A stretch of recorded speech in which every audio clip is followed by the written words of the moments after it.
નમસ્કાર, હું ચિરાગ TV9 ન્યૂઝમાં આપનું સ્વાગત છે। લોકોની અનેક આશા અપેક્ષાઓ વચ્ચે આજે લોકસભા ગૃહમાં મૂકવામાં આવશે દેશનું બજેટ। વર્ષ 2026-27નું બજેટ આજે રજૂ થવાનું છે। નાણાપ્રધાન નિર્મલા સીતારમણ સતત 9મી વખત આજે બજેટ રજૂ કરશે।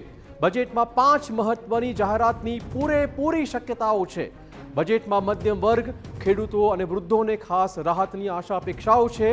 13 લાખ સુધીની ઇન્કમ ટેક્સ ફ્રી થવાની શક્યતાઓ આજે દેખાઈ રહી છે। આ ઉપરાંત સોલાર એનર્જી, હેલ્થ સેક્ટર બજેટના મુખ્ય કેન્દ્રમાં રહે તેવી ચર્ચાઓ છે। વપરાશ વધારવા, ગ્રામીણ આવક મજબૂત કરવા વિશે પણ આજના બજેટમાં કોઈ જોગવાઈ હોઈ શકે છે। ટ્રેનો વધુ શરૂ કરાશે। આ ઉપરાંત કિસાન સન્માન નિધિમાં પણ વધારો થશે તેવી પૂરેપૂરી શક્યતાઓ છે। આઝાદ ભારતના ઇતિહાસમાં આ માત્ર બીજી વખત છે કે જ્યારે રવિવારના રોજ બજેટ રજૂ થઈ રહ્યું છે। આ પહેલા 1999માં રવિવારના દિવસે બજેટ રજૂ થયું હતું। નાણાં મંત્રી આજે સતત 9મી વખત બજેટ મૂકવાના છે। લોકસભામાં બજેટ રજૂ થયા બાદ તેના દસ્તાવેજ લોકસભા અને રાજ્યસભામાં રજૂ કરાશે।